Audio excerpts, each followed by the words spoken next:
Hello दोस्तों, मैं मोहनीश आर्यन आप लोगों के सामने हाजिर हूँ BHDL 135 के कुछ अन्य महत्वपूर्ण प्रश्नों के साथ। मैं आज आप लोगों से 3-4 प्रश्न डिस्कस करने वाला हूँ, मतलब 3-4 प्रश्नों पे मैं आज आप लोगों से चर्चा करने वाला हूँ, ठीक है।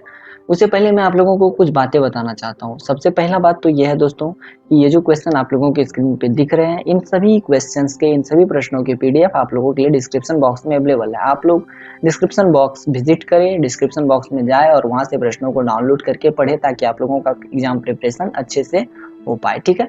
दूसरी बात मैं आप लोगों को बता देता हूँ दोस्तों, ये जो क्वेश्चंस आप लोगों को कंप्यूटर स्क्रीन पे दिख रहे हैं, ये कोई इधर उधर की बुक से नहीं उठाए गए हैं, बल्कि ये मानक बुक से उठाए गए हैं।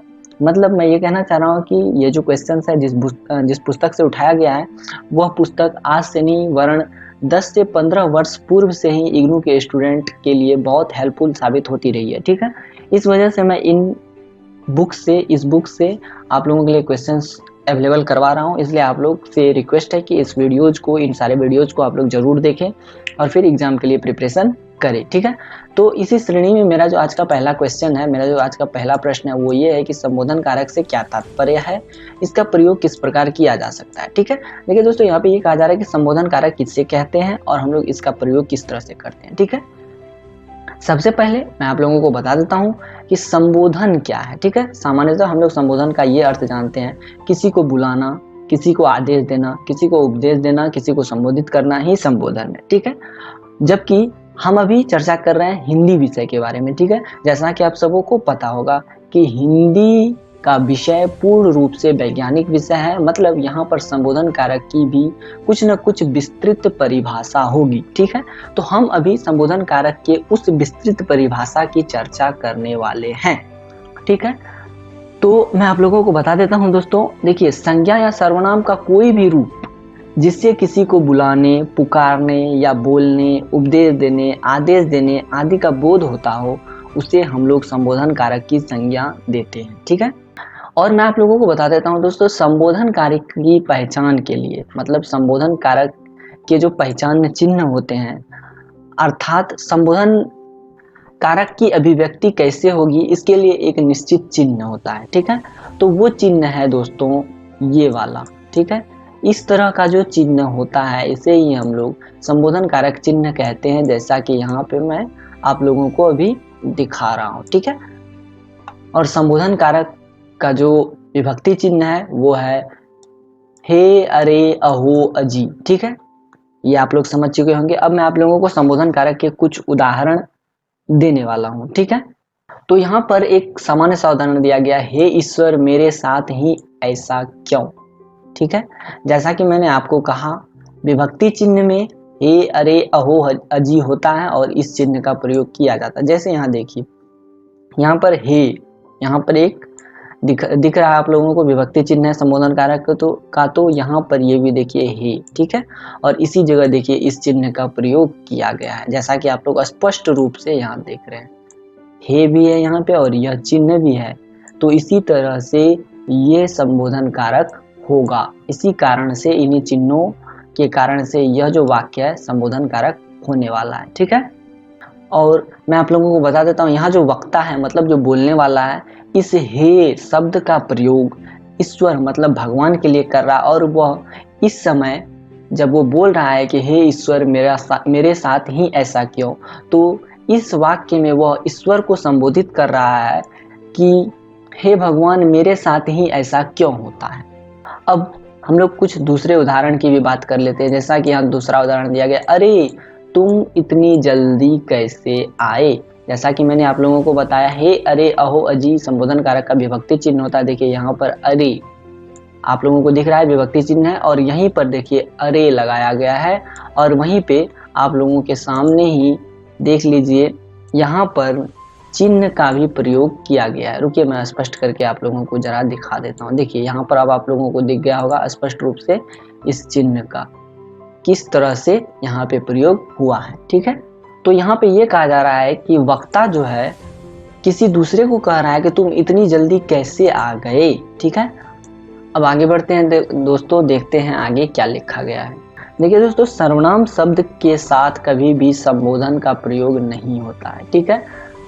और संज्ञा शब्दों के पूर्व कभी कभी अव्यय शब्दों के साथ संबोधन कारक का प्रयोग किया जाता है। ठीक है, और यह भी मैं आप लोगों को बता देता हूं कि कभी कदाल संज्ञा या फिर किसी नाम, ठीक है, सॉरी संज्ञा नहीं दोस्तों, व्यक्तिवाचक संज्ञा जिसे हम लोग नाम भी कह सकते हैं। ठीक है, तो कई बार नाम पर जोर देकर संबोधन का काम चला लिया जाता है। जैसे हम लोग किसी को डांटते हैं, जैसे रामू इधर आओ, तो यहाँ पर हम लोग रामू के साथ क्या करते हैं, तो संबोधन कारक के विभक्ति चिन्ह का प्रयोग कर देते हैं और इस वजह से रामू के साथ ही संबोधन कारक स्वतः जुड़ जाता है। ठीक है, जैसा कि यहाँ देखिए ये रामू जो है व्यक्तिवाचक संज्ञा है। ठीक है, और कभी कदाल संबोधन कारक जो है यह संज्ञा के साथ न आकर अकेले ही प्रयुक्त होता है। जैसे कि आप लोग यहाँ देख रहे हैं अरे इधर आओ, यहाँ पर संज्ञा नहीं है। ठीक है, तो अरे के साथ यहाँ पर इस तरह के विभक्ति चिन्ह का प्रयोग किया जा सकता है जो कि संबोधन कारक का विभक्ति चिन्ह है। ठीक है, इसी तरह यह प्रश्न यहीं पे समाप्त हो जाता है। हम लोग दूसरे प्रश्न को अब देख लेते हैं। अब देखिए दोस्तों, दूसरा जो प्रश्न है वो ये है कि हिंदी वर्तनी के दो रूपों की उदाहरण सहित चर्चा कीजिए। देखिए दोस्तों, ऐसे बहुत से शब्द हैं जिसमें वर्णों को परिवर्तित कर दिया जाता है। ठीक है, लेकिन उसका अर्थ जो है वह लगभग सेम होता है। लगभग नहीं, हम ये कह सकते हैं पूर्ण रूप से एक ही होता है, बस वर्णों का हेर फेर किया हुआ रहता है। ठीक है, जैसा कि मैं यहाँ पे आप लोगों को दिखा देता हूँ। देखिए इसलिए और इसलिए, नए एवं नए। ठीक है, तो देखिए दोस्तों, हिंदी का मानकीकरण हो रहा है, हो चुका है, जैसा कि आप लोग जानते ही होंगे। लेकिन इतने सारे मानकीकरण के बावजूद, इतनी सारी कोशिशों के बावजूद भी हिंदी में कई शब्द ऐसे भी हैं जिनके 2-3 रूप सही माने जाते हैं। ठीक है, जैसा कि उदाहरण के लिए आप लोगों को यहाँ दिख रहा होगा बर्बादी, फिर बर्बादी, ये दोनों ही सही है। सर्कस सर्कस, महत्व महत्व, नुकसान नुकसान, देखिए ये सारे सही हैं। और ये शब्द जो है पूर्ण रूपेण हिंदी के शब्द है, जबकि कुछ ऐसे भी शब्द हैं जो कि संस्कृत से हिंदी में आए हैं और दोनों को सही माना जाता है। जैसे देखिए आजकल पश्चात और पश्चात, इन दोनों तरह को सही माना गया है। ठीक है, दोनों तरह से लिखे गए शब्दों को बिल्कुल सही माना गया। जैसे देखिए पृथक और पृथक, परिषद एवं परिषद। ठीक है, तो इस तरह से ऐसे बहुत सारे शब्द हैं जिनका अर्थ तो सेम होता है, अर्थ तो बिल्कुल एक होता है, लेकिन उन शब्दों में बस और बस वर्णों के, ध्वनियों के हेर फेर जो है हमें देखने को मिलते हैं। ठीक है, अब ये प्रश्न भी यहीं पे समाप्त होता है दोस्तों। हम लोग दूसरे प्रश्न को अब देख लेते हैं।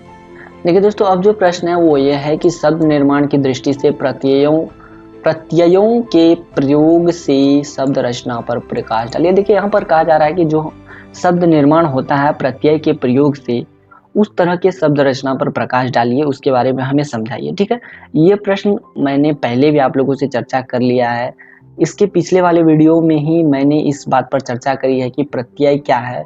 अगर आप लोगों ने उस वीडियो को नहीं देखा तो आप लोग जरूर जाकर उस वीडियो को देखिए। फिर भी मैं इस प्रश्न को भी समझा देता हूँ। देखिए दोस्तों, सबसे पहले यहाँ पर प्रत्यय की बात करी गई है। तो प्रत्यय जो है मूलतः वे शब्द हैं जो किसी भी दूसरे शब्द के अंत में जुड़कर अपनी प्रकृति के अनुसार जुड़े हुए शब्द के अर्थ को परिवर्तित कर देते हैं। ठीक है, जैसे कि दया शब्द से ही दयावान बनता है, दयनीय बनता है, दयालु बनता है। ठीक है, जैसे कि दया शब्द में अगर हम लोग वान प्रत्यय लगा दे तो दयावान बन जाएगा, ई प्रत्यय लगा दे दया में तो वह दयनीय बन जाएगा, अगर लू प्रत्यय लगा दे तो वही चीज दयालु बन जाएगा। ठीक है, और इस तरह के विभिन्न विभिन्न प्रयोग जो हम शब्द पर करते हैं नए शब्दों के निर्माण के लिए, उसे ही हम लोग प्रत्यय प्रयोग कहते हैं। ठीक है, प्रत्यय प्रयोग में होता क्या है कि किसी भी शब्द के अंत में अलग अलग तरह के प्रत्यय को लगाकर एक अर्थपूर्ण शब्द के निर्माण करने की कोशिश होती है। वही प्रक्रिया जो है हम लोग के सामने प्रत्यय प्रयोग के रूप में उभर कर आता है। ठीक है, और अगर आप सबों को या फिर मुझे ही या फिर किसी को भी प्रत्यय का सही ज्ञान हो तो प्रत्यय से बनने वाले शब्दों में वर्तनी दोष नहीं होगा। ठीक है, अब देखिए मैं कुछ प्रत्यय की चर्चा अभी आप लोगों से कर लेता हूँ। सबसे पहला प्रत्यय है ईय प्रत्यय। ठीक है, देखिए दोस्तों, इस प्रत्यय से जो शब्द बनते हैं, देखिए जैसे यहाँ पर दया से बन गया दयनीय। ठीक है, पूजा से पूजनीय, फिर भारत से भारतीय। ठीक है, इसी तरह अनेक शब्द बनते हैं ईय प्रत्यय से, ठीक है। अब दूसरा है इक प्रत्यय। देखिए दोस्तों, इसमें भी कुछ नहीं होता, शब्दों के अंत में इक प्रत्यय लगा दिया जाता है और फिर नए शब्द का निर्माण कर दिया जाता है। जैसे न्याय से बना न्यायिक। अब न्याय से न्यायिक कैसे हुआ, इक प्रत्यय की चर्चा मैंने शायद पहले भी करी है, इसके पिछले वीडियो में। आप लोगों से रिक्वेस्ट है उस वीडियो को जरूर देखें। अर्थ से बना आर्थिक, तर्क से तार्किक, मन से बना मानसिक, ठीक है। समाज से बना सामाजिक। तो इस तरह से कैसे प्रत्यय से इक प्रत्यय से शब्द निर्माण हुआ, ये शायद मैंने पहले चर्चा कर ली है। तो मुझे ऐसा नहीं लगता कि मुझे यहाँ पर इसको बताने की आवश्यकता है, ठीक है। अब हम चलते हैं अपने तीसरे प्रत्यय और वो है इत प्रत्यय। मैं थोड़ा नीचे कर देता हूँ वीडियो को, वहां से आप लोगों को दिखाता हूँ इत प्रत्यय। देखिए दोस्तों, इत प्रत्यय से जो शब्द बना है आप लोगों के सामने स्क्रीन पे आ चुका है। देखिए, विकास से बना है विकसित, स्थापना से स्थापित, उत्पादन से उत्पादित, घोषणा से घोषित, व्यवस्था से व्यवस्थित, ठीक है। तो इस तरह से इत प्रत्यय से शब्द बनते हैं। मैं थोड़ा और स्क्रीन के पीडीएफ को नीचे कर देता हूं ताकि अपने अगला प्रत्यय है ई प्रत्यय, ठीक है। और मैं आप लोगों को बता दूं, संज्ञा शब्दों को विशेषण स्वरूप में परिवर्तित करने के लिए ई प्रत्यय का प्रयोग किया जाता है, ठीक है। जैसे कि विजय में अगर हम लोग दुर्गाई प्रत्यय लगा दे, ठीक है। विजय में अगर हम लोग दुर्गाई प्रत्यय लगा दे तो यही बन जाएगा विजयी, और यही विजय जो है संज्ञा से विशेषण में परिवर्तित हो जाएगा। जैसा कि यहाँ दिखाया गया है, भाषा से भाषाई, एशिया से एशियाई, ठीक है। तो आप लोग समझ गए होंगे ई प्रत्यय, जिसमें कि दुर्गाई प्रत्यय की चर्चा की करी गई थी। अब अगला प्रत्यय है हर्षई प्रत्यय, ठीक है। और इस तरह का जो प्रत्यय है सिर्फ संस्कृत शब्दों में देखने को मिलता है। संस्कृत शब्दों में लगाकर नए शब्द का निर्माण किया जाता है। जबकि अगर हम लोग अंग्रेजी या उर्दू शब्दों को हिंदी में लिखते हैं तो ऐसे अंग्रेजी और उर्दू शब्दों के अंत में कभी भी ह्रस्वई या हर्षई जो प्रत्यय है उसका प्रयोग नहीं होता है, ठीक है।